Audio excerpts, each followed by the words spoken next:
Hi hello అండి, అందరికీ నమస్కారం అండి. ఫ్రెండ్స్, మనకి ఇప్పుడిప్పుడే మరొక ఇంపార్టెంట్ అప్డేట్ అయితే రావడం జరిగిందండి. అది కూడా 2024 ఎన్నికల లేటెస్ట్ సర్వే ఫలితాలు విడుదల అంటూ మనకు ఒక అప్డేట్ అయితే వచ్చిందండి. అయితే ఇందుకు సంబంధించిన పూర్తి డీటెయిల్స్ అయితే మన వీడియోలో తెలుసుకుందామండి. వీడియో ఎక్కడ స్కిప్ చేయకుండా చూడండి ఫ్రెండ్స్, అప్పుడే మనకి పూర్తి సమాచారం అయితే అందుతుంది. ఇక ముఖ్యంగా లైక్ చేయండి ఫ్రెండ్స్, లైక్ చేయడం వల్ల ఈ వీడియో మరికొంతమందికి అయితే ప్రమోట్ అవుతుంది.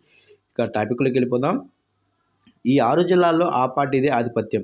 ఏపీ ఎన్నికలపై లేటెస్ట్ సర్వే రిపోర్ట్ అయితే విడుదలైతే చేశారు. సాధారణంగా ఎన్నికల ముందు ఇలాంటి సర్వే ఫలితాలు విడుదల చేస్తూ ఉంటాయి.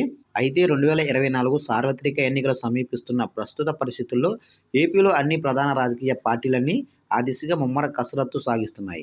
ఇది ఎలా ఉంటే అధికార వైఎస్ఆర్ కాంగ్రెస్ పార్టీ ఇప్పటికే 4 విడతల్లో 68 లోక్సభ స్థానాలు, అలాగనే అసెంబ్లీ స్థానాలు నియోజకవర్గాల్లో అభ్యర్థుల జాబితాను కూడా విడుదలైతే చేసింది. అయితే తాజాగా ప్రముఖ సెఫాలజిస్టు, ఎన్నికల సర్వే సంస్థ చాణక్య ప్రతినిధి పార్థదాస్ ఏపీ ఎన్నికలపై సర్వే నిర్వహించారు. వాటి ఫలితాలను వెల్లడించారు.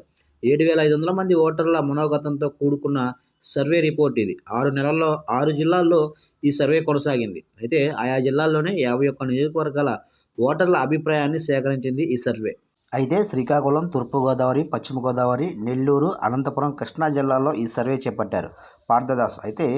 అయితే శ్రీకాకుళం, తూర్పుగోదావరి, పశ్చిమ గోదావరి, నెల్లూరు, అనంతపురం, కృష్ణా జిల్లాల్లో ఈ సర్వే చేపట్టారు పార్థదాస్. ఈ 6 జిల్లాల్లోనే 51 నియోజకవర్గాల్లో ఏ పార్టీ మెజారిటీ సాధిస్తుందనే విషయాన్ని వెల్లడించారు. అయితే ఇందులో అత్యధిక స్థానాలు అంటే 31 స్థానాల్లో వైఎస్ఆర్సీపీ ఆధిక్యతలో నిలిచింది. అయితే మిగిలిన 20 చోట్ల టీడీపీ, జనసేన పైచేయి సాధించింది. ప్రస్తుతానికి బీజేపీని పరిగణనలోకి తీసుకోలేదు. అయితే టీడీపీ, జనసేన అభ్యర్థుల జాబితా వెలువడిన తర్వాత మరోసారి ప్రజల మనోగతాన్ని తెలుసుకుంటామని పార్థదాస్ తెలిపారు. తర్వాత సర్వేల్లో బీజేపీ గురించి ఓటర్ల అభిప్రాయాన్ని అడిగి తెలుసుకుంటామని పేర్కొన్నారు. చూశారు కంటే మొత్తం మీదుగా ఈ 6 జిల్లాల్లో 51 నియోజకవర్గాల్లో 31 స్థానాలు అయితే వైసీపీకి, మిగిలిన 20 స్థానాలు కూడా టీడీపీ, జనసేన గెలుస్తుందని చెప్తున్నారు. ఏదేమైనప్పటికీ 6 జిల్లాల్లో వైసీపీ ఆధిక్యత అని చెప్తున్నారు ఫ్రెండ్స్. చూశారు కంటే అప్డేట్ నచ్చినట్లయితే లైక్ చేసి ఇలాంటి అప్డేట్స్ కోసం సబ్స్క్రైబ్ అయితే చేసి ఫాలో చేయండి ఫ్రెండ్స్.